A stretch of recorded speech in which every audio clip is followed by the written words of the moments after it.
একটা কড়াই বসিয়ে নিয়েছি আর এখানে দিচ্ছি আমি 1 টিস্পুন ঘি।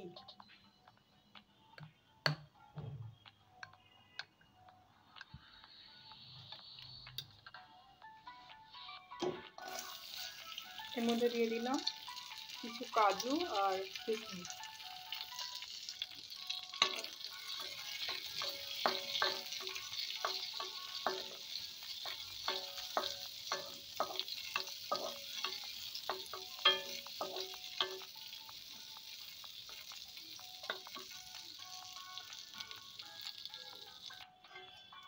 এগুলো একটু ভেজে ভেজে নিয়েছি।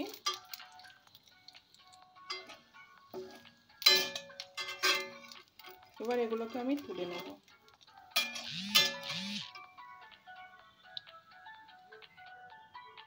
এগুলো তুলে নিয়েছি। এর মধ্যে দিয়ে দিচ্ছি আমি গ্রেট করা কাজু।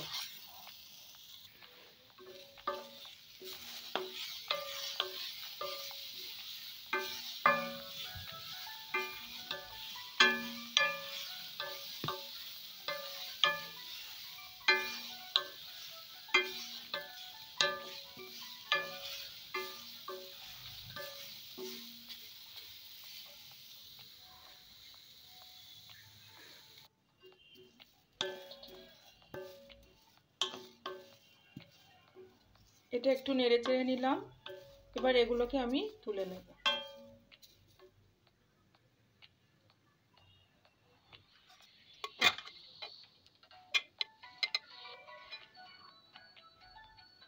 সাবুর মধ্যে আর একটুও জল নেই। আমি এখানে 45 মিনিট মতো ভিজিয়ে রেখেছিলাম। যেহেতু এটা মিডিয়াম সাইজের সাবু, এই জন্য 45 মিনিট মতো ভিজিয়ে রেখেছিলাম খুব সামান্য জল দিয়ে। আর সাবুটা যদি মোটা দানার হয় তাহলে 1 ঘন্টা মতো ভিজিয়ে রাখবে। আর জলের পরিমাণটা যেন অবশ্যই কম থাকে। দেখো একটু জল নেই, পুরোই সোক করে গেছে।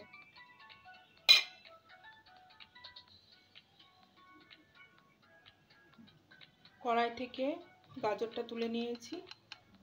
এবার এর মধ্যে দিয়ে দিচ্ছি আরেকটু ঘি।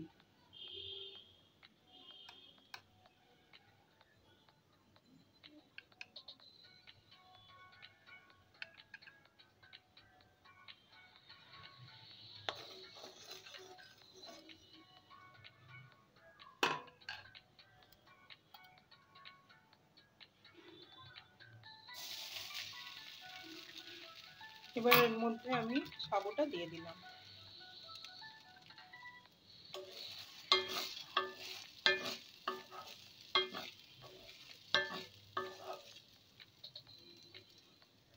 যদি তোমাদের কাছে মনে হয় যে সাবুর মধ্যে জল আছে তাহলে একটু ছেঁকে নেবে।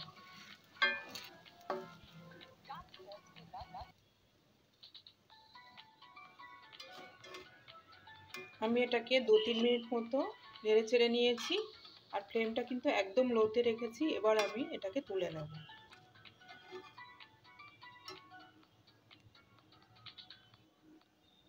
সাবুটাকে তুলে নেওয়ার পরে কড়াইতে আমি ঢেলে নিয়েছি দুধ। দুধটা আগে জাল দেওয়া ছিল, খুব ভালো করে জাল দেওয়া আছে। এবার আরেকটু ফুটতে দেবো। এর মধ্যে দিয়ে দিচ্ছি 2টো তেজপাতা আর ভেজে রাখা গাজরটাও দিয়ে দিচ্ছি।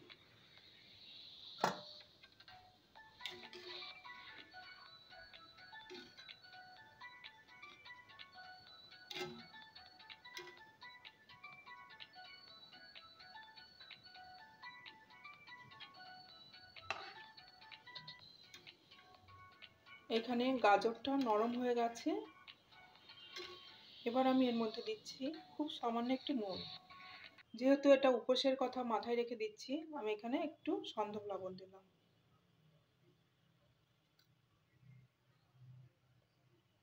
এখানে দিয়ে দিলাম 2 টুকরো এলাচ আর একটু দারচিনি। 2 টুকরো দারচিনি আর 2 টুকরো এলাচ দিলাম।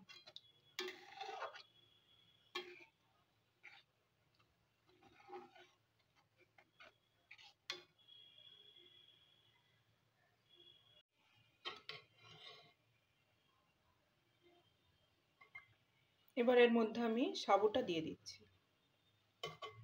সাবুটা দলা পাকিয়ে গেছে, কিন্তু কোনো অসুবিধা নেই, দুধের মধ্যে দিলেই এটা ছেড়ে যাবে। আর ফ্লেমটা কিন্তু একদমই লোতে রেখেছি।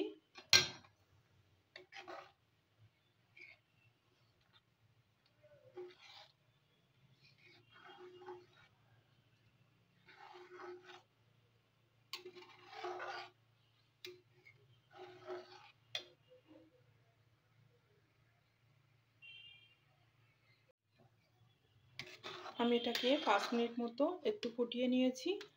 এবার আমি দিয়ে দিচ্ছি এর মধ্যে মিশ্রিটা।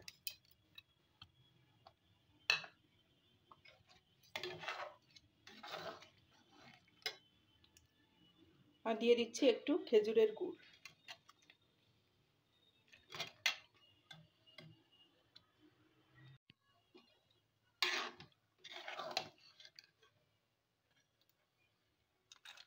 এবার আমি ভেজে রাখা কাজু আর কিশমিশটা দিয়ে দিলাম।